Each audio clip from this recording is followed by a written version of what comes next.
BJP कह रही है कि हिंदू वोट राम के नाम पर एक हो रहा है।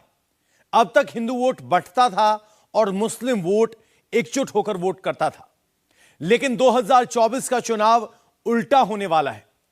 मुस्लिम वोट के ठेकेदार अलग अलग काउंटर पर खड़े हैं, सब मुस्लिम वोटों के टेंडर निकाल रहे हैं। इधर एनडीए की 400 सीट आए, यह तभी हो सकता है जब एक मुस्लिम वोट का बड़ा हिस्सा मोदी की तरफ शिफ्ट हो। क्या 24 में यह होने जा रहा है? क्या 90 दिन बाद होने वाले चुनाव में मुस्लिम वोट 3 टुकड़ों में बटेगा? एक बड़ा चंक कांग्रेस की तरफ जाएगा, एक अखिलेश ममता जैसी क्षेत्रीय पार्टियों की तरफ जाएगा और एक नरेंद्र मोदी के लिए लाइन में लगेगा।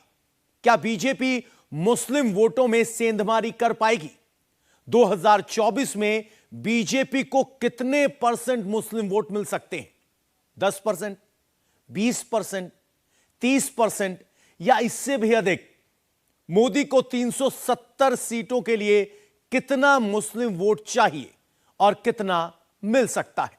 इसकी पूरी बैलेंस शीट आपको इस रिपोर्ट में दिखाते हैं।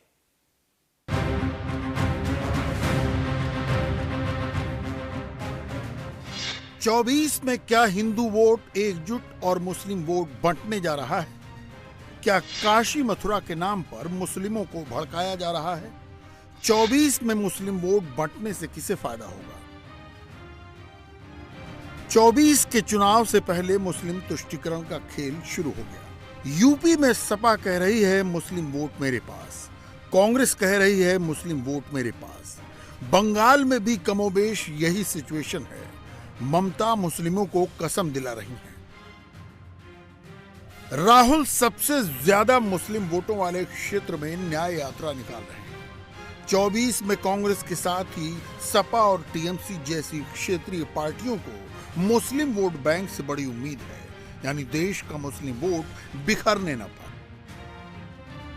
लोकसभा की 543 में 92 सीटों पर मुस्लिम समीकरण काम करता है।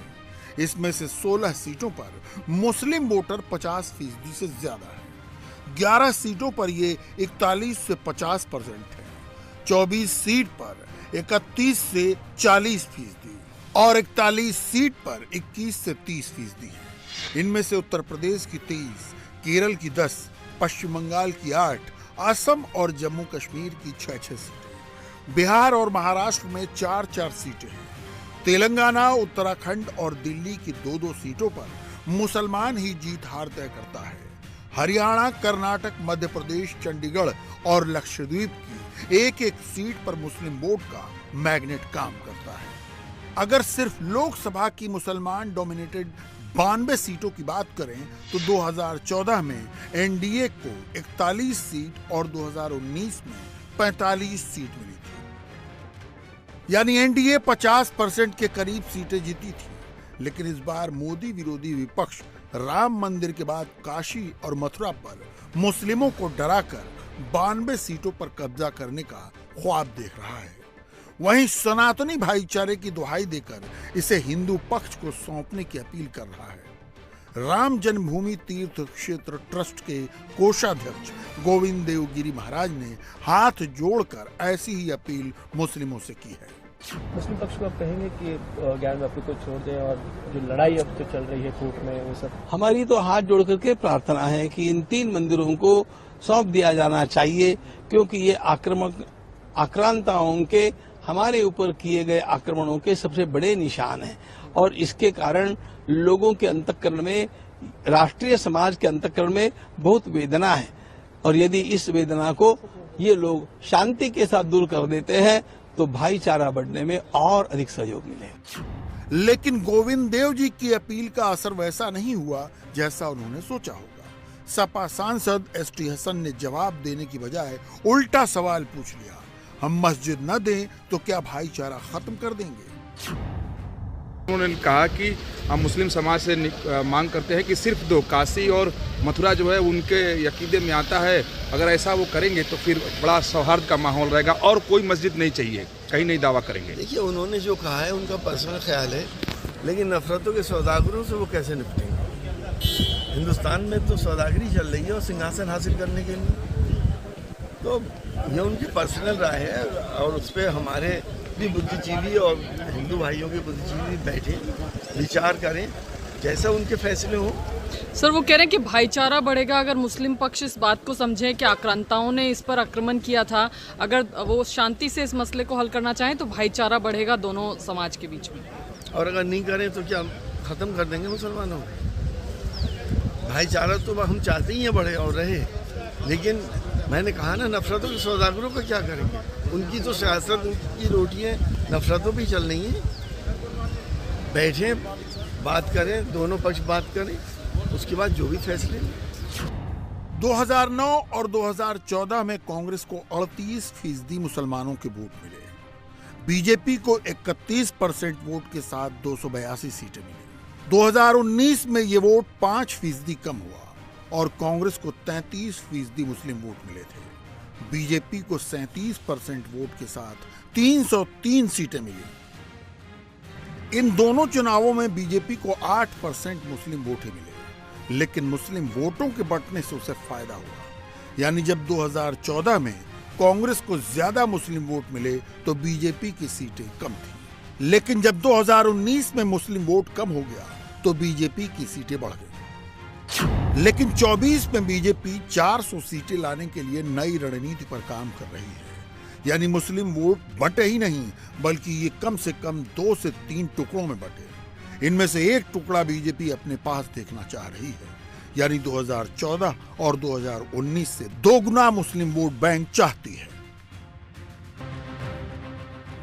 इंडिया अलायंस में इसी मुसलमान वोट के लिए सिर्फ टवल हो रही है। यूपी में अखिलेश मुस्लिम बहुल सीटें देना नहीं चाहते, वहीं कांग्रेस जीत की गारंटी वाली इन सीटों को छोड़ना नहीं चाहती। सपा 2019 के चुनाव में बसपा को मुस्लिम बहुल सीटें देकर एक बार नुकसान उठा चुकी है। ऐसे में इस बार ज्यादा मुस्लिम वोटों वाली सीटों को कांग्रेस को देने का रिस्क नहीं लेना चाहती। वहीं सपा के एक सर्वे में 60% मुस्लिम वोटों के कांग्रेस में शिफ्ट होने की बात कही गई है। ऐसे में इन सीटों पर कांग्रेस भी दावा कर रही है। 7 लोकसभा सीटें ऐसी हैं जिनमें 40% से ज्यादा मुस्लिम हैं। इन सीटों में मुरादाबाद 51%, रामपुर 50%, बिजनौर 43%, सहारनपुर 42%, शामली 42%, मुजफ्फरनगर 41% और अमरोहा में 41% मुसलमान हैं। सोमवार को संसद में देश के अलग अलग अल्पसंख्यक वर्गों को रिप्रेजेंट करने वाले धार्मिक गुरु संसद में प्रधानमंत्री मोदी से मिले। दरअसल एंटी मोदी गैंग एक फॉर्मूले की बदौलत जीत के ख्वाब देखता रहा है। मोदी के नाम से मुसलमानों को डराएंगे, खूब वोट पाएंगे। डरता मुसलमान विपक्ष के लिए बड़ा काम का माना जाता है, लेकिन इसका टेस्ट यूपी में फ्लॉप हो चुका है। रामपुर में मुस्लिमों की आबादी 50.57% है, लेकिन रामपुर लोकसभा सीट इस वक्त बीजेपी के पास है। बीजेपी की कैंडिडेट घनश्याम लोधी ने आजम खान के समर्थन वाले आसिम रजा को चुनाव हराया। रामपुर में बीजेपी ने लोकसभा का उपचुनाव 42,000 वोट से जीता। रामपुर लोकसभा सीट पर बीजेपी को करीब 52% वोट मिले। पश्चिम बंगाल में भी मुस्लिम वोट बैंक हमारा है वाली लड़ाई चल रही है। ममता जहां मुस्लिम वोटरों को साथ न छोड़ने की कसम खिला रही हैं, वहीं कांग्रेस नेता राहुल गांधी मुस्लिम बहुल क्षेत्रों से अपनी न्याय यात्रा निकाल रहे हैं। पश्चिम बंगाल में हर 4 में से एक शख्स मुस्लिम है, यानी 27% मुस्लिम आबादी है। वहीं 2021 के विधानसभा चुनाव में 10 में से 8 मुसलमानों ने टीएमसी को वोट दिया, लेकिन 2 साल बाद ही टीएमसी का मुस्लिम वोट बैंक दरकने लगा। फरवरी 2023 में लेफ्ट के समर्थन वाले कांग्रेस उम्मीदवार बायरन विश्वास ने सागरदीघी विधानसभा उपचुनाव में जीत हासिल की। पहले ये सीट टीएमसी के पास थी। दरअसल ये सीट टीएमसी की नाक का सवाल था। वो मुर्शिदाबाद जिले की है, जहां सबसे ज्यादा 66.28% मुस्लिम आबादी रहती है। इस सीट का हारना यानी ममता से मुस्लिमों का मोह।